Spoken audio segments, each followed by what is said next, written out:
Marcus Wellington III stood on the marble balcony of his penthouse, overlooking the glittering lights of Manhattan below. At 42, he had everything money could buy. His tech company had just gone public, making him worth over $2 billion overnight. The city that never sleeps sparkled beneath him like a treasure chest of opportunities. But tonight felt different. Tonight, something was wrong. He adjusted his silk tie and checked his Rolex. In 30 minutes, the most important business dinner of his life would begin. Representatives from 3 major corporations were coming to discuss a merger that would triple his company's value. Everything had to be perfect. Marcus walked back into his penthouse, his Italian leather shoes clicking against the polished floor. The apartment was a masterpiece of modern design. Floor-to-ceiling windows offered panoramic views, while expensive artwork adorned the walls. Crystal chandeliers cast warm light across furniture that cost more than most people's houses. In the kitchen, Maria Santos was putting the finishing touches on the evening's meal. She had worked for Marcus for 3 years, ever since immigrating from Brazil. At 28, she was quiet and efficient, speaking only when spoken to. Most people barely noticed her presence, which was exactly how she preferred it. Maria had learned long ago that wealthy people liked their help to be invisible. She cleaned their messes, prepared their meals, and listened to their secrets without ever being truly seen. It was a lonely existence, but it paid well enough to support her younger sister's medical school back in São Paulo. What Marcus didn't know was that Maria Santos wasn't really Brazilian. She wasn't even really Maria Santos. Her real name was Isabella Romano, and she had grown up in the narrow streets of Naples, Italy. Her father had been a chef, her mother a seamstress. But that life had ended abruptly when she was 16, forcing her to reinvent herself completely. Isabella had learned to speak Portuguese perfectly, had studied Brazilian customs and mannerisms, and had crafted a new identity so convincing that even the most thorough background checks revealed nothing suspicious. She had reasons for hiding her true past, reasons that kept her awake at night and made her jump at unexpected sounds. As she arranged the appetizers on expensive china plates, Isabella's trained eye caught something that made her blood run cold. The wine glasses on the silver tray weren't just sparkling from being freshly polished. There was something else. A faint, oily residue around the rim of one particular glass. It was so subtle that most people would never notice it, but Isabella had been trained to notice such things. Her heart began to race as she leaned closer to examine the glass. The residue was colorless and nearly odorless, but she recognized it immediately. It was something she had hoped never to encounter again, something that belonged to a world she had tried desperately to leave behind. Ricin, a poison so deadly that just a few grains could kill a grown man within days. It was tasteless, virtually undetectable, and once ingested, there was no antidote. Someone had painted it inside the rim of the wine glass, where it would dissolve into whatever liquid was poured. Isabella's hands trembled as she stepped away from the tray. Her mind raced through the possibilities. Who would want to kill Marcus Wellington? He was a businessman, not a politician or a crime lord. He had enemies, certainly. Every successful person did. But this level of sophistication suggested something far more dangerous than a business rivalry. She thought about calling the police, but what would she tell them? That she, a supposed Brazilian maid, had somehow identified an exotic poison that most law enforcement officers had never even heard of. It would raise questions she couldn't answer without revealing who she really was and why she knew such things. The doorbell chimed, its melodious tone echoing through the penthouse. Marcus was in his study, probably reviewing his presentation one last time.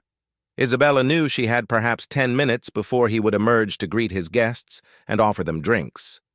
10 minutes to figure out how to save his life without destroying her own carefully constructed new identity. She looked around the kitchen, her mind working frantically. The poisoned glass was part of a set of 8, all arranged on the silver serving tray. If she simply removed it, Marcus would notice immediately.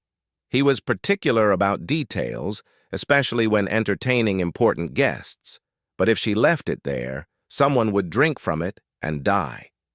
The sound of voices came from the foyer. Marcus was greeting his guests, his warm laugh carrying through the apartment. Isabella recognized the voices of David Chen, CEO of Chen Technologies, and Sarah Morrison, head of Morrison Industries. The third voice belonged to Viktor Kozlov, a Russian businessman whose company specialized in cybersecurity. Isabella's blood turned to ice when she heard Victor's voice. She had heard that voice before, years ago, in a different life. He was the reason she had fled Italy, the reason she had become Maria Santos, the reason she could never go home again.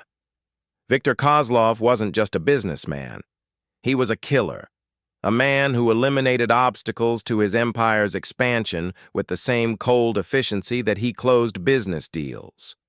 And somehow, he had found her. The pieces began falling into place in Isabella's mind. This wasn't about the merger at all. Victor had maneuvered this entire evening to get close to Marcus, probably to steal technology or gain control of his company. But something had gone wrong with his plan, and now he was going to kill Marcus to cover his tracks. But why would he poison Marcus in front of witnesses? Unless he planned to kill all of them. The other glasses might be poisoned too, or he might have another method planned for David and Sarah. Either way, innocent people were about to die, and she was the only one who could stop it. Isabella forced herself to breathe slowly. Panic would accomplish nothing. She had survived this long by staying calm under pressure and thinking her way out of dangerous situations. She could do this. She picked up the poisoned glass carefully, using a kitchen towel to avoid touching the rim. The poison was still wet, which meant it had been applied recently.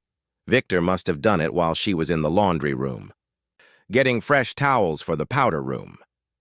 He had only had a few minutes alone in the kitchen, but it had been enough. Moving quickly but quietly, Isabella filled a small bowl with water and carefully dipped the rim of the glass, watching the oily residue dissolve harmlessly.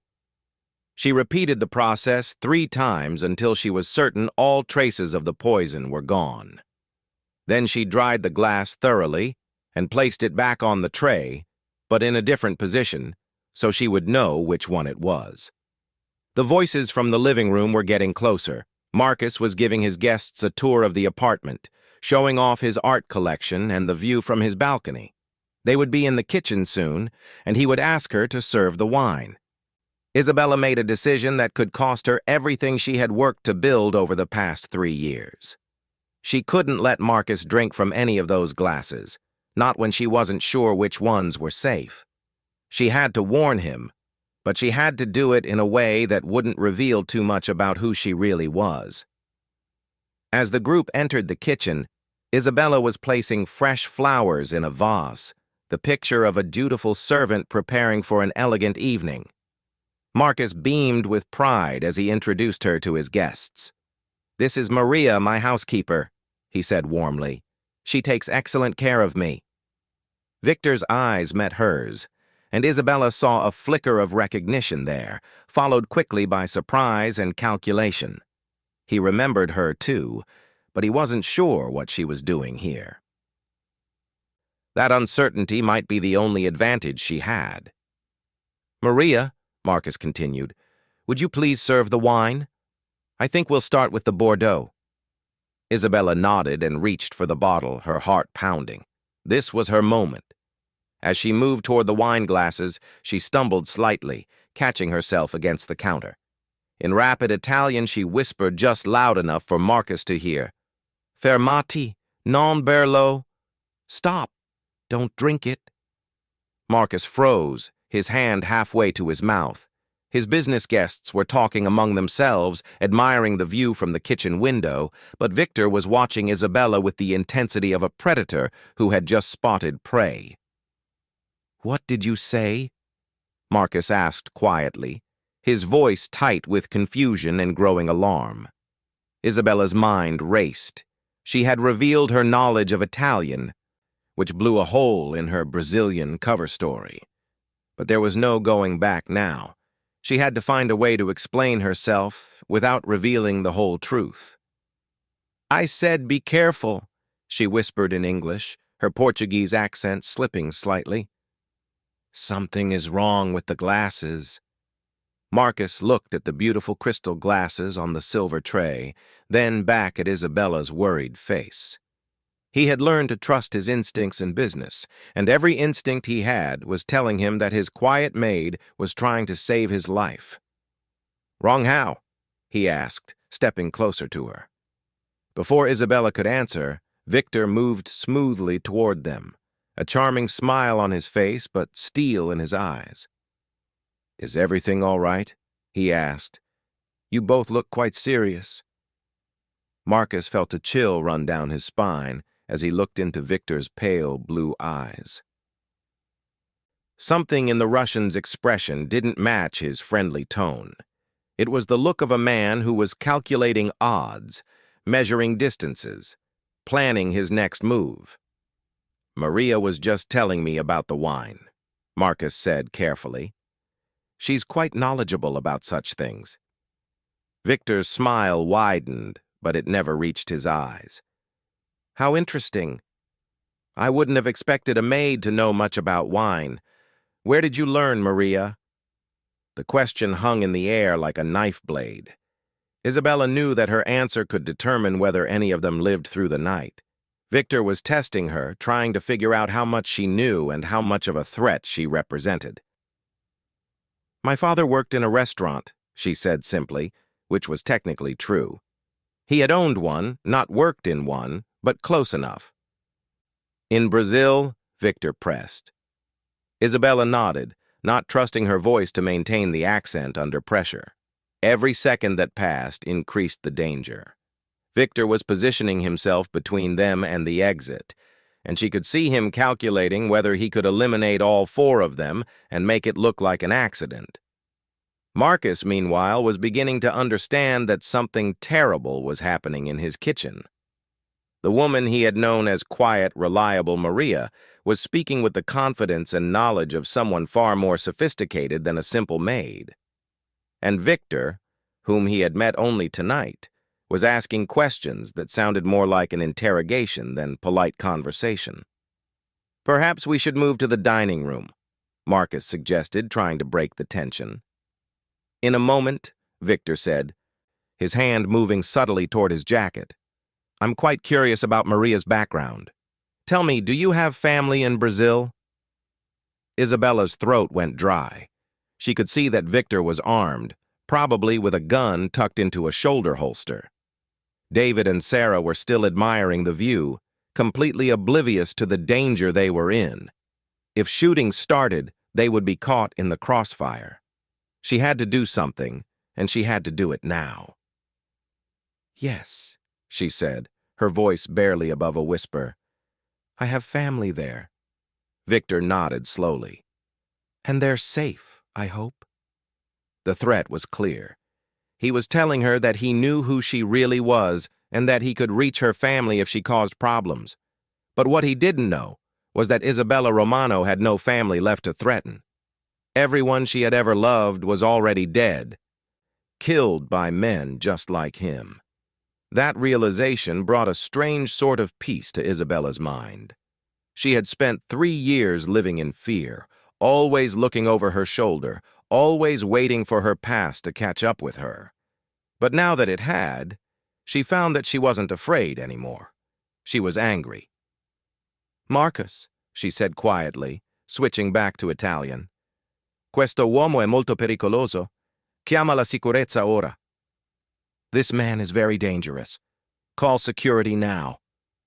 Marcus didn't speak Italian, but he could hear the urgency in her voice. More importantly, he could see the way Victor's expression had changed from confusion to cold rage. "I think," Victor said slowly, "we need to have a longer conversation, Maria. Or should I call you Isabella?" The name hung in the air between them like a death sentence. David and Sarah finally noticed the tension, turning from the window with confused expressions. "Is everything okay?" Sarah asked. Marcus looked at the poisoned wine glasses, then at the woman who had saved his life, then at the man who had tried to kill him. In that moment, he made a decision that would change everything. "No," he said firmly, reaching for his phone. "Everything is not okay." Victor's hand moved toward his weapon, but Isabella was faster. Years of training and 3 years of suppressed fear exploded into action as she grabbed the silver serving tray and hurled it at Victor's head. The crystal wine glasses shattered against the wall as Victor ducked, giving Marcus the precious seconds he needed to dial 911. David and Sarah screamed and dove for cover behind the kitchen island, but Victor was a professional. He recovered quickly, drawing a sleek black pistol from beneath his jacket, his pale eyes fixed on Isabella with the cold fury of a man whose careful plans had been ruined by an unexpected variable. "You always were too clever for your own good, Isabella Romano," he said in perfect Italian. "But this time, there's nowhere to run." Isabella smiled grimly, picking up a heavy chef's knife from the counter. "I'm not running anymore, Victor. I'm done running." The kitchen filled with the sound of approaching sirens as Marcus's security team responded to the emergency call. But Isabella knew they wouldn't arrive in time. This confrontation had been 3 years in the making, and it was going to end here, tonight, one way or another. Victor raised his gun, his finger tightening on the trigger. But before he could fire, Isabella did something that surprised everyone in the room. She started to laugh. "You made one mistake, Victor," she said, still holding the knife but making no move to attack. "You assumed I was still the frightened girl who ran from Naples 3 years ago." "You're about to die," Victor snarled. "What's so funny about that?" Isabella's laugh died, replaced by an expression of such cold determination that even Victor hesitated. "What's funny," she said quietly, "is that you have no idea who you're really dealing with." The sirens were getting closer, and Victor was running out of time. He had to kill everyone in the kitchen and disappear before the police arrived. But something in Isabella's eyes made him pause. She looked like someone who was holding a winning card that no one else could see. "You're bluffing," he said. But uncertainty crept into his voice. Isabella shook her head slowly. "The wine glasses weren't the only thing I tampered with tonight, Victor." For the first time, real fear flickered across Victor's face. "What did you do?" Isabella glanced at the expensive bottle of Bordeaux that she had opened just minutes before. Victor's eyes followed her gaze, and his face went pale as understanding dawned. "You didn't just poison the glasses," she said softly. "You poisoned the wine too, didn't you? As a backup plan, in case the ricin on the rim wasn't enough?" Victor's hand began to shake slightly. "That's impossible. You couldn't have known." "I've been watching you for 3 years, Victor," Isabella interrupted. "Ever since I figured out you were looking for me. I knew you'd find me eventually, and I've been preparing for this night ever since." The kitchen fell silent, except for the approaching sirens. Marcus, David, and Sarah watched in fascination and terror as the quiet maid they thought they knew revealed herself to be something far more dangerous and complex. "When you came into the kitchen earlier to doctor the wine glasses," Isabella continued, "you also added something to the wine itself. But what you didn't know is that I saw you do it. And while you were greeting Marcus's guests, I switched the bottles." Victor's face went from pale to gray. "No, that's not possible." Isabella smiled coldly. "The bottle you poisoned is sitting right there on the counter. The one we were about to serve is perfectly safe. But you've been drinking from the poisoned bottle all evening, haven't you? I saw you sneak a taste while you thought no one was looking." Victor's gun hand was definitely shaking now. He could feel a strange numbness beginning to creep up his arm, and his vision was starting to blur slightly around the edges. "What kind of poison?" he whispered. "The same kind you used," Isabella replied. "Ricin, tasteless, odorless, and absolutely lethal. You probably have about 10 minutes before the symptoms become irreversible." Victor tried to raise his gun, but his muscles weren't responding properly anymore. The weapon trembled in his grip as the first wave of nausea hit him. "There is an antidote," Isabella said conversationally. "It's experimental, very expensive, and only available at a few hospitals in the world. One of them happens to be right here in Manhattan." The sirens were almost at the building now. Victor could hear car doors slamming and voices shouting orders. His time was up, and he knew it. "What do you want?" he gasped. Isabella set down the chef's knife and straightened her apron, once again becoming the perfect picture of a dutiful servant. "I want you to forget you ever saw me," she said simply. "I want you to go back to whatever rock you crawled out from under and leave me alone. Forever." Victor nodded weakly, the gun falling from his nerveless fingers to clatter on the marble floor. "The antidote?" "Call for an ambulance and tell them you've been poisoned with ricin," Isabella said. "They'll know what to do." As the sound of footsteps echoed through the penthouse, Victor stumbled toward the phone, but as he reached for it, Isabella spoke one last time. "Victor," she said softly. He turned to look at her, his face gray with pain and fear. "If I ever see you again," she said in a voice as cold as winter, "next time there won't be an antidote." The kitchen door burst open as Marcus's security team flooded in, followed closely by NYPD officers. They found Victor collapsed on the floor, Isabella calmly cleaning up the broken glass, and Marcus standing protectively in front of his 3 guests. As the chaos swirled around her, Isabella caught Marcus's eye. He was looking at her with a mixture of gratitude, confusion, and something that might have been respect. She had saved his life, but in doing so, she had revealed far more about herself than she had ever intended. The quiet, invisible maid named Maria Santos was gone forever. In her place stood someone far more complex and dangerous. The question now was, what happened next? 3 hours later, Marcus Wellington sat in his leather chair, staring at the woman he had thought he knew. The police had left, the paramedics had taken Victor to the hospital, and his business guests had departed in a state of shock. Now it was just him and Isabella, or Maria, or whoever she really was, sitting in his living room in the aftermath of the most terrifying night of his life. Isabella had changed out of her maid's uniform and into jeans and a simple black sweater. Without the submissive posture and careful invisibility she had maintained for 3 years, she looked completely different. Younger, more confident, and undeniably dangerous. "Your real name is Isabella Romano," Marcus said finally, breaking the silence that had stretched between them since the police finished their questioning. She nodded. "That's right. And you're not from Brazil?" "No, I'm from Naples, Italy." Marcus leaned back in his chair, trying to process everything that had happened. "Victor called you clever. He said you'd been running for 3 years. What exactly are you running from?" Isabella was quiet for a long moment, her dark eyes focused on something only she could see. When she spoke, her voice was soft, but steady. "My father wasn't just a restaurant owner," she said. "He was Antonio Romano. Ever heard that name?" Marcus frowned, searching his memory. The name sounded familiar, like something he might have read in a newspaper years ago. "Should I have?"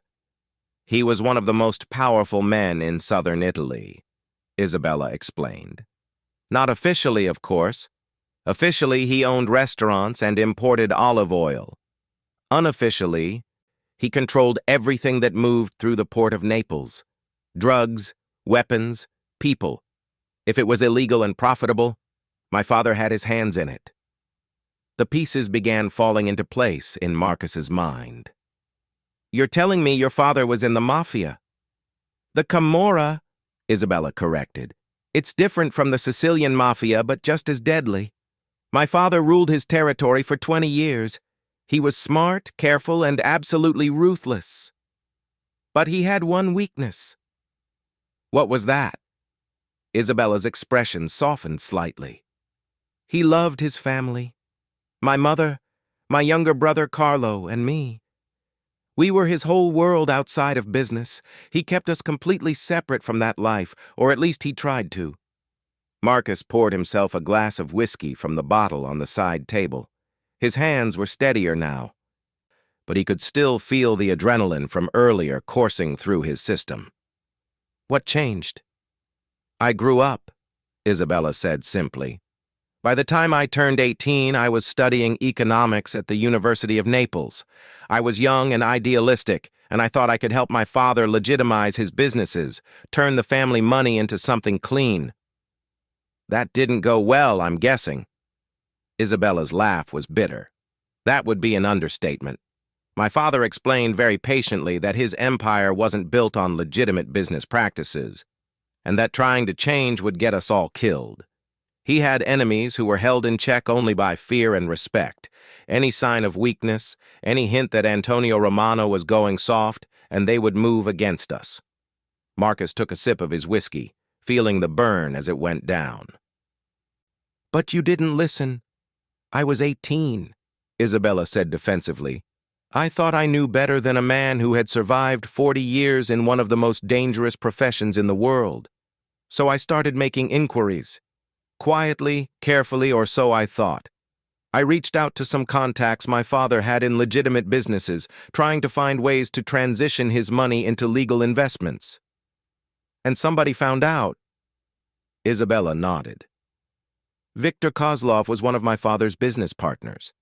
He ran weapons from Eastern Europe through Naples to Africa and the Middle East. Very profitable, very dangerous, and completely dependent on my father's protection and connections. If my father went legitimate, Victor would lose his most important ally. Marcus was beginning to understand the scope of what Isabella had gotten involved in. So he decided to eliminate the threat. He tried to convince my father to stop me, Isabella said. When that didn't work, he went to my father's enemies with information about my activities. He told them that Antonio Romano was planning to turn state's evidence, and that his daughter was already talking to prosecutors. The pain in Isabella's voice was unmistakable now. Marcus could see that whatever had happened next still haunted her. It wasn't true, she continued. I wasn't talking to any prosecutors. I was just trying to find legitimate business opportunities. But perception is reality in that world. Once the rumor started spreading, my father's enemies began planning their move. What happened? Isabella was quiet for so long that Marcus thought she might not answer. When she finally spoke, her voice was barely above a whisper. They came for us on a Tuesday night. My mother and brother were having dinner when the shooting started. My father was at a business meeting across town, which probably saved his life, at least temporarily. I was at the university studying for exams. Marcus felt a chill run down his spine. Your mother and brother? Dead before they hit the ground, Isabella said flatly. Professional killers, very efficient. The police found my mother in the kitchen and Carlo in the living room. He was only 16. The weight of her loss hung in the air between them. Marcus had lost both of his parents to cancer, but he couldn't imagine the horror of losing them to violence, especially violence that was partially his fault. I'm sorry, he said, and meant it. Isabella nodded acknowledgement of his sympathy, but continued her story. My father survived the first attempt on his life, but he knew it was only a matter of time. He had perhaps a week before his enemies regrouped and came for him again, so he used that week to prepare. Prepare how? He liquidated everything he could quickly convert to cash, Isabella explained. Art, jewelry, legitimate businesses, offshore accounts, 40 years of carefully accumulated wealth, turned into bearer bonds and cryptocurrency wallets. Then he gave half of it to me and told me to disappear. Marcus was starting to understand the full scope of Isabella's situation. How much money are we talking about? About $200 million, Isabella said quietly. Marcus nearly choked on his whiskey. 200 million? My father was very successful at what he did, Isabella said, and he was very good at hiding his assets. The money was clean, at least the half he gave me. He made sure of that. He wanted me to be able to start over somewhere far from Italy, somewhere I could build a new life. But Victor found you anyway. Isabella shook her head. Not immediately. I followed my father's instructions perfectly. I used the false passport he had prepared for me, flew to São Paulo, and spent 6 months learning to be Brazilian. New accent, new mannerisms, new history. Then I came to New York and became Maria Santos, the perfect invisible servant. So how did Victor track you down? I made a mistake, Isabella admitted. About a year ago, I started making anonymous donations to a children's hospital in Naples. Small amounts. Nothing that should have attracted attention. But I got careless. I used the same IP address one too many times, and Victor had people watching for any unusual activity connected to Naples. Marcus shook his head in amazement. You've been hiding in plain sight for 3 years, sitting on a fortune worth $200 million and working as a maid. It was good cover, Isabella said. Rich people don't really see their help. I could live quietly, avoid attention, and figure out what to do with the rest of my life. And what did you decide? Isabella met his eyes directly for the first time since they had started talking. I decided that I'm tired of being afraid. I'm tired of looking over my shoulder and jumping at shadows. Tonight, when Victor threatened you, something inside me snapped. I realized that I could spend the rest of my life running or I could make a stand. Marcus studied her face, seeing the determination there. So what's your plan? Victor won't give up, Isabella said. He'll recover from the poison. Ricin isn't fatal if treated quickly, which he was. And once he's better, he'll come after me again. But next time, he won't be subtle about it. Next time, he'll just try to kill me outright. So what do you want to do? Isabella stood up and walked to the floor-to-ceiling windows, looking out at the city lights. I want to end this, permanently. Marcus felt another chill. What does that mean exactly? Victor isn't the only one looking for me, Isabella explained. My father had a lot of enemies, and they all think I know where his remaining assets are hidden. They think I'm the key to $100 million in missing money. Do you know where it is? Isabella turned back to face him. Yes. My father told me everything before he sent me away. Bank accounts, safety deposit boxes, buried caches of gold and artwork. I have the complete map to his empire. Marcus was beginning to see where this was heading. And you're thinking about using that information as leverage. I'm thinking about using it as bait, Isabella corrected. Victor isn't working alone. He's probably partnered with some of my father's old enemies, promising to split the money once he finds me. If I can draw them all out at once, in a controlled situation, you could eliminate them all, Marcus finished. Isabella nodded. It's risky. If it goes wrong, I'll be dead. But if it works, I'll finally be free. Marcus stood up and joined her at the window. The city stretched out before them, 8 million people going about their lives, completely unaware of the deadly chess game being played in the penthouse above them. This is insane, he said finally. You're talking about deliberately walking into a trap. I'm talking about turning the trap around on them, Isabella replied. The difference is planning and preparation. Marcus turned to study her profile. In the 3 years she had worked for him, he had thought of Maria Santos as quiet, reliable, and completely unremarkable. Now he realized that Isabella Romano was one of the most remarkable people he had ever met. She was brilliant, resourceful, and absolutely fearless. What do you need from me? He asked. Isabella looked surprised. Nothing. This isn't your fight, Marcus. You've already been through enough tonight. Victor tried to kill me in my own kitchen, Marcus pointed out. He would have succeeded if you hadn't stopped him. I'd say that makes it my fight, too. Isabella shook her head. You don't understand what you're offering. These people don't just kill. They destroy everything you care about first. Your business, your reputation, your friends. They'll make you watch everything you've built crumble before they finally put a bullet in your head. Then we'd better make sure they don't get the chance, Marcus said firmly. Isabella stared at him for a long moment, clearly trying to decide whether he was serious. Why would you risk everything to help me? You barely know who I really am. Marcus thought about that question. Why was he willing to help her? Part of it was gratitude. She had saved his life.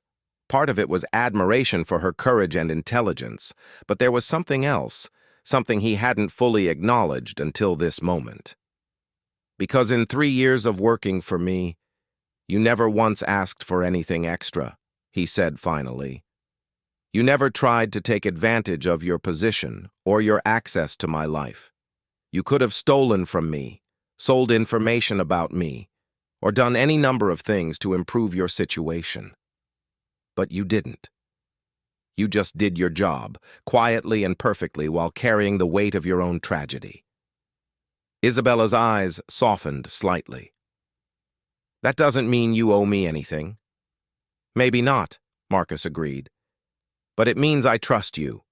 And right now, trust seems like the most valuable thing either of us has. Isabella was quiet for a long moment, considering his offer. Finally, she spoke. If we do this, there's no going back, she warned. Once we start, we're committed until the end. Win or lose. I understand. And if we lose, we don't just die. We die badly. These people will want to make an example of us. Marcus nodded. I understand that too. Isabella studied his face, looking for any sign of doubt or uncertainty. When she didn't find any, she made her decision. All right, she said. But we do this my way.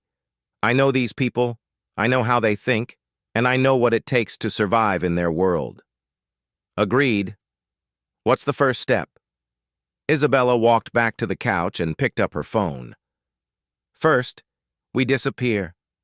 Victor will be out of the hospital in a day or two, and when he is, he'll come looking. We need to be somewhere else by then.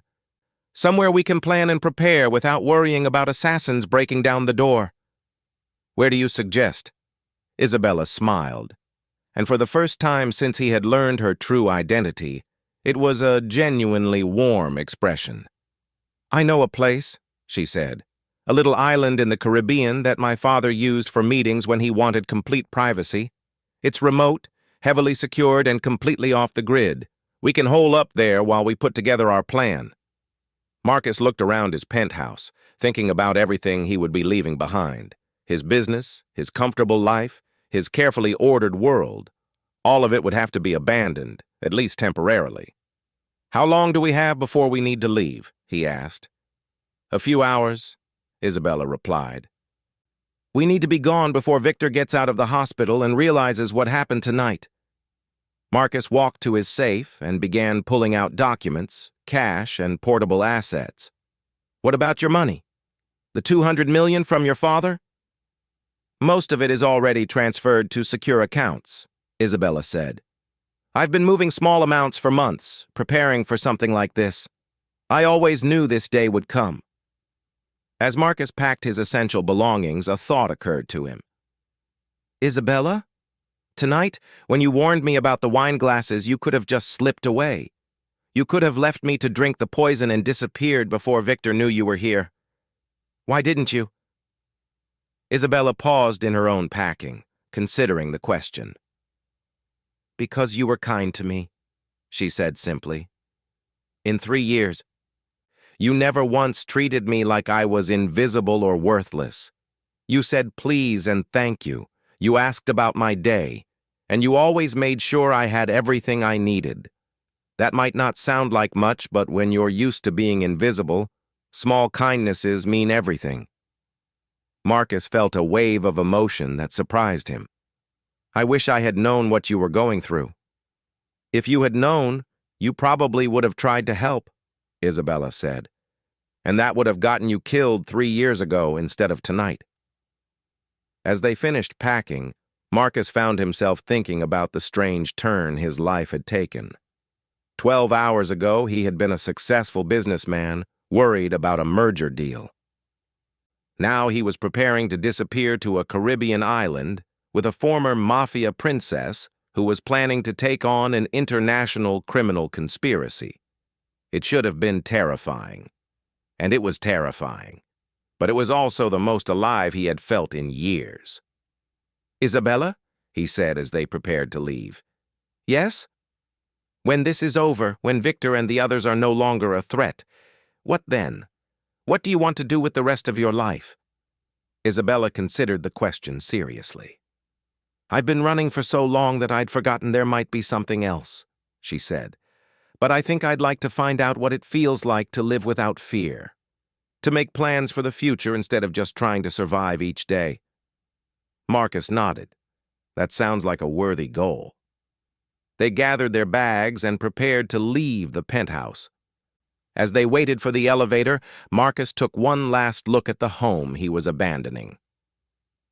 "Any regrets?" Isabella asked.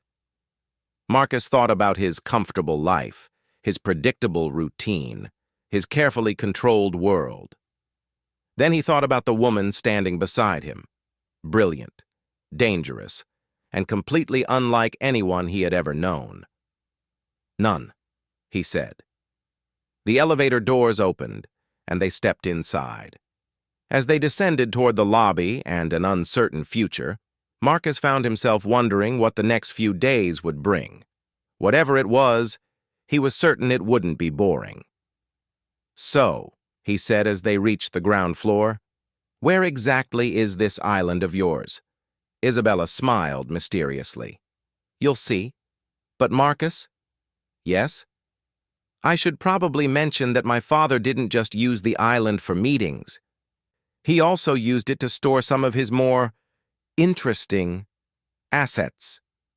The elevator doors opened onto the lobby, and they stepped out into the night. Behind them lay safety and comfort. Ahead lay danger and uncertainty, but also, perhaps, freedom. "What kind of assets?" Marcus asked as they climbed into the taxi that Isabella had called. Isabella's smile widened. "The kind that make Victor Kozlov and his friends look like amateurs." As the taxi pulled away from the building, Marcus realized that his quiet life was officially over. In its place was something far more dangerous, but also far more interesting. He found that he was looking forward to finding out what came next. The island was nothing like Marcus had expected. He had imagined a tropical paradise with white sand beaches and swaying palm trees. Instead, he found himself standing on the deck of a converted military patrol boat, looking at what appeared to be a fortress rising out of the Caribbean Sea. Isabella's father's private island was surrounded by jagged cliffs and protected by hidden gun emplacements that Marcus hadn't even noticed until Isabella pointed them out.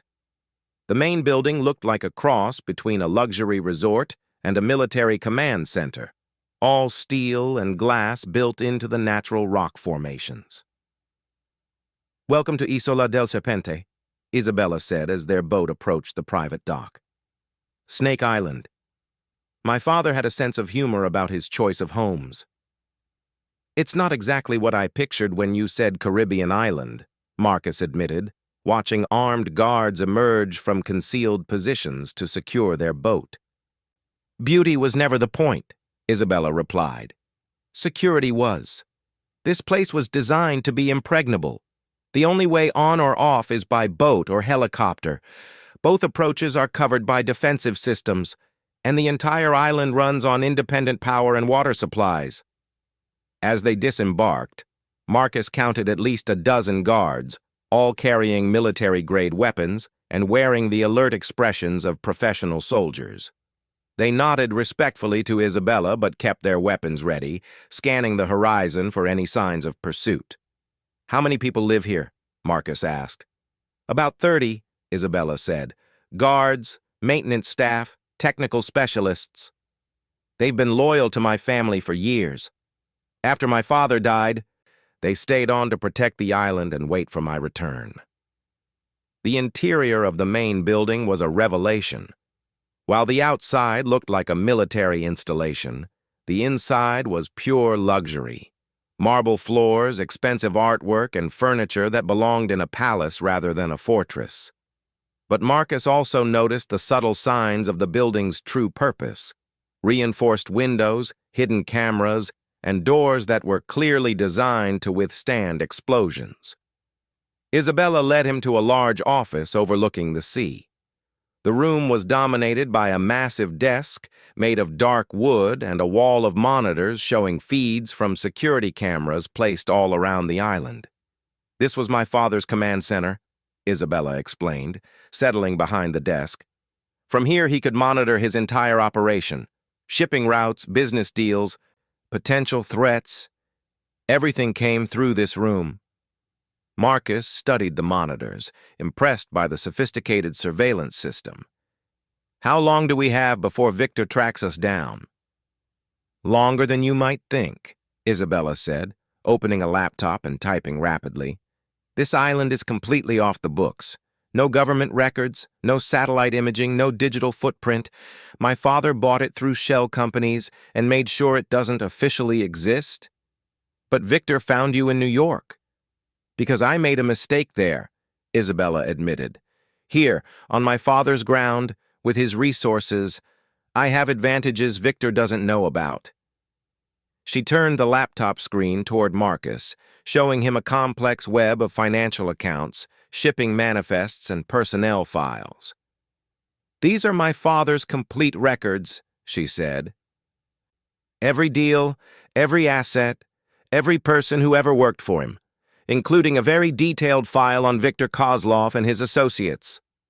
Marcus leaned forward to study the information. What does it tell us? Isabella's fingers flew across the keyboard, pulling up specific documents. Victor has been planning this for longer than we thought. He didn't just stumble across my trail in New York. He's been systematically hunting down everyone connected to my father's operation. The screen showed a list of names, most of them crossed out in red. Marcus felt a chill as he realized what the red marks meant. He's been killing them, he said. Systematically, Isabella confirmed. Former associates, business partners, even some of the staff who worked for my father. Victor has been eliminating anyone who might know where my father's assets are hidden. How many people has he killed? Isabella scrolled through the list, her expression growing darker. 17 so far. Men and women who trusted my father, who served him loyally for years. Victor tortured them for information before killing them. Marcus felt anger building in his chest. This isn't just about money for him. No, Isabella agreed. It's personal. When my father chose to protect me instead of his business partnership with Victor, it cost Victor a fortune in lost opportunities. Now he wants revenge as much as he wants the money. Isabella pulled up another screen showing current intelligence reports. But Victor made a mistake. He's been so focused on hunting down my father's people that he's exposed his own operation. We know where he is, who he's working with, and what his next move will be. Which is? Isabella smiled grimly. He's coming here. Tomorrow night, with a team of mercenaries and whatever allies he could scrape together from my father's old enemies. He thinks he's going to trap me on this island and force me to reveal the location of my father's remaining assets. Marcus stared at her. You're talking about a direct assault on a fortified island? How does he think he's going to succeed? Because he doesn't know what my father really kept here, Isabella said. Victor thinks this is just a hideout. A place to lay low until the heat dies down. He has no idea what he's really walking into. She stood up and walked to a section of the wall that looked like solid stone. At her touch, a hidden panel slid open, revealing an elevator. Come on, she said. There's something you need to see. The elevator descended much farther than Marcus had expected, taking them deep into the rock beneath the island. When the doors opened, he found himself in what could only be described as an underground military base. The cavern was enormous, carved out of the living rock and lined with concrete. Vehicles were parked in neat rows, boats, cars, and even a helicopter. Weapons racks lined the walls, filled with everything from pistols to rocket launchers. But what caught Marcus's attention was the group of people waiting for them in the center of the space. "Isabella!"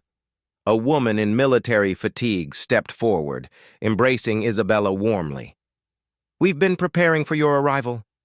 Marcus, meet Colonel Sophia Reyes," Isabella said. "She was my father's head of security and is now mine." Colonel Reyes was a woman in her 40s with steel-gray hair and the bearing of someone accustomed to command. She studied Marcus with sharp eyes before extending her hand. "Mr. Wellington," she said, "Isabella has told us about your help in New York. Thank you for protecting her." "I think she was the one protecting me," Marcus replied, shaking her hand. Colonel Reyes smiled. "That sounds like her. Now, let's talk about tomorrow night." She led them to a large table covered with maps, satellite photos, and tactical plans. Around the table stood a dozen men and women, all clearly military professionals.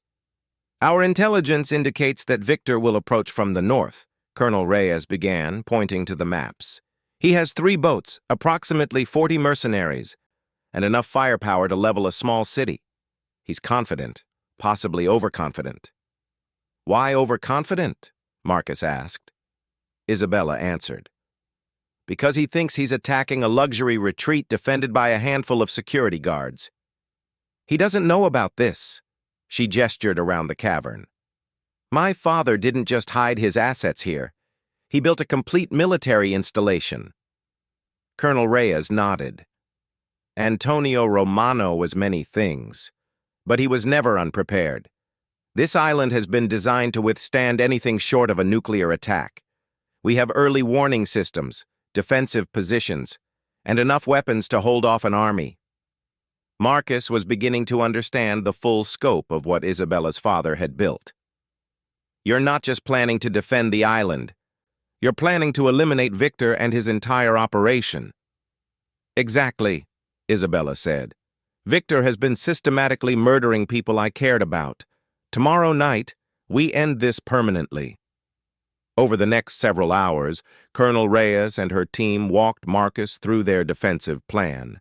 It was sophisticated, thorough, and absolutely lethal. Victor and his mercenaries would be allowed to land on the island and advance toward the main building. But every step of their approach would be monitored, and when they were in the optimal position, the island's defenders would spring their trap. "What about Victor specifically?" Marcus asked. "He's not going to make this easy." Isabella's expression hardened. "Victor is mine, personal." "Isabella," Colonel Reyes said gently, "I understand your desire for revenge, but Victor is a professional killer. This isn't about honor or justice. It's about survival." "I know exactly what this is about," Isabella replied. "And I know exactly what Victor is capable of, but I also know something he doesn't." "Which is?" Isabella walked to one of the weapons racks and picked up a sleek black pistol. She checked it expertly, her movements smooth and confident. "My father didn't just send me away to protect me," she said. "He also sent me away to train me. For 3 years, I've been learning everything I need to know to survive in his world. Languages, weapons, tactics, psychology. I've been preparing for this fight since the day I left Naples." Marcus stared at her. "You've been planning this for 3 years?" "Not planning exactly," Isabella clarified, "but preparing. My father knew that eventually his enemies would come for me. He wanted me to be ready when they did." Colonel Reyes nodded approvingly. "Antonio's daughter, definitely. But Isabella, you don't have to face Victor alone. We can handle him with the others." Isabella shook her head. "Victor killed my family. He destroyed my life and forced me to become someone else. This is personal, and it ends with me." That night, as they made their final preparations, Marcus found Isabella standing on a balcony overlooking the dark sea. She had changed into black military-style clothing and was checking her weapons one last time. "Having second thoughts?" she asked as he joined her. "About helping you?" "No," Marcus said, "but I am worried about you facing Victor alone." Isabella smiled. "I appreciate the concern, but I'm not the frightened girl who ran from Naples 3 years ago. I'm Antonio Romano's daughter, and tomorrow night Victor is going to remember why that name used to make people afraid."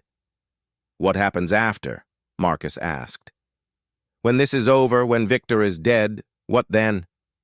Isabella was quiet for a long moment, looking out at the stars reflected on the water. "I've been thinking about that," she said. "For 3 years, my entire life has been about survival, about hiding, running, being afraid. Tomorrow night that ends, but I'm not sure what comes after freedom." Marcus moved closer to her. "You could do anything you want. With your resources, your intelligence, you could build whatever life you choose." "And you?" Isabella asked, turning to look at him. "What do you want to do when this is over?"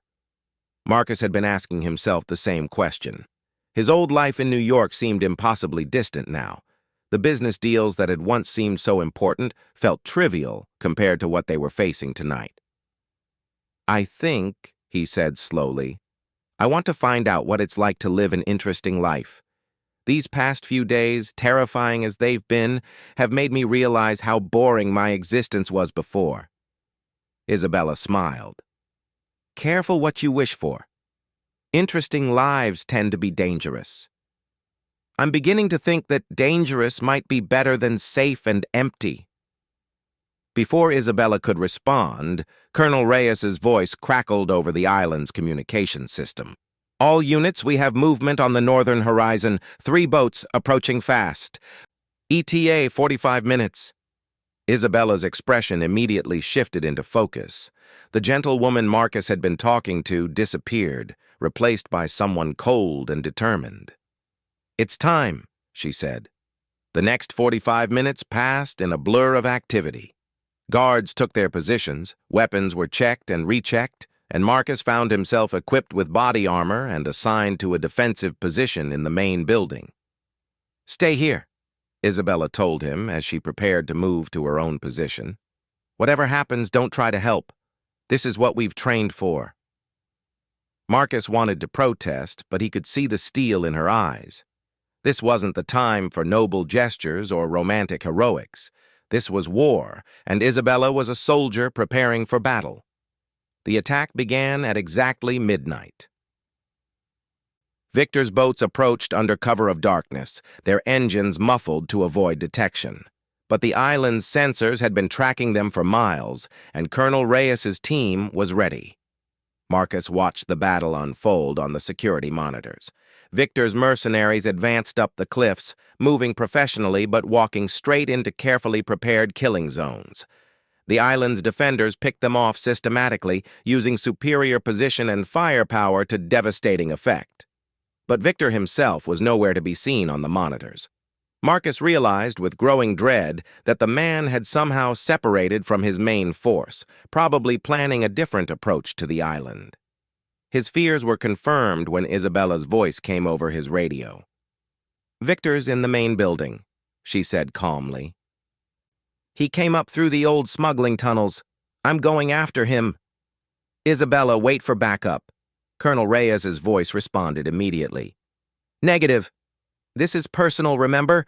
Keep your people on the external threats."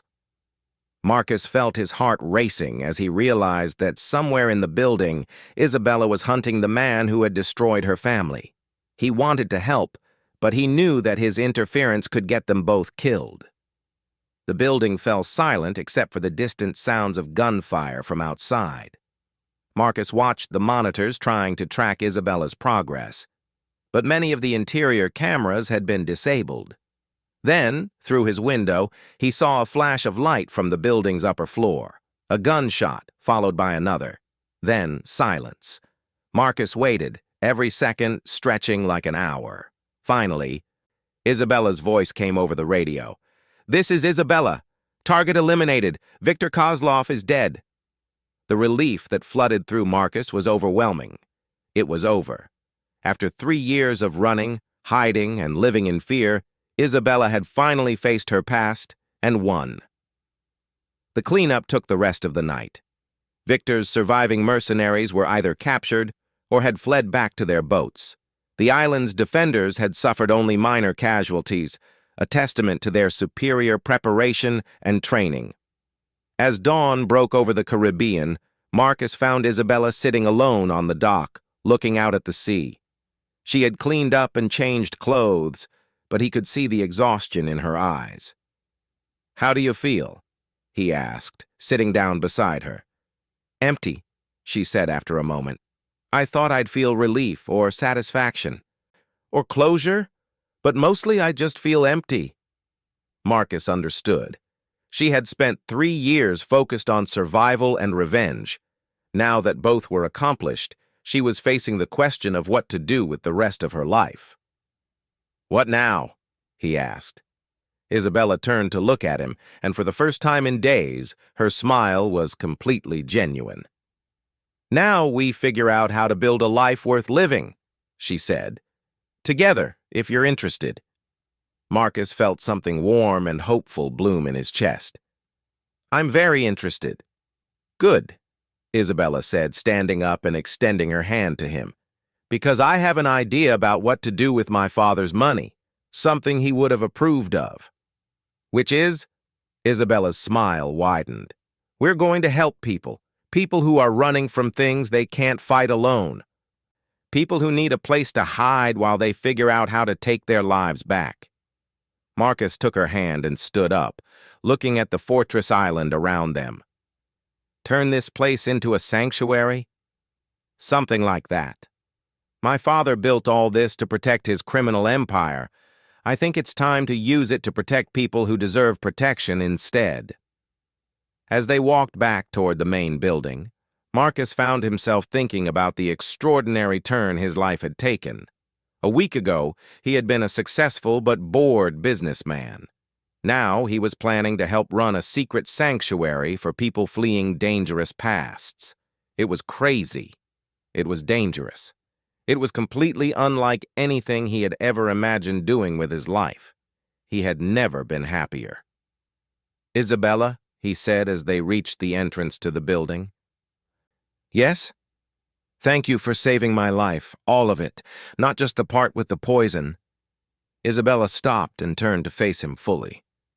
"Thank you for seeing me, the real me, not just the mask I was wearing." "Does this mean I should stop calling you Maria?"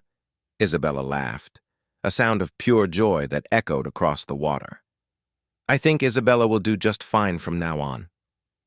As they entered the building to begin planning their new life together, Marcus realized that sometimes the most dangerous thing you can do is trust someone completely, but sometimes it's also the most rewarding. Behind them, the sun rose over the Caribbean, painting the sky in shades of gold and promise. The past was dead and buried. The future was just beginning. And for the first time in 3 years, Isabella Romano was no longer afraid.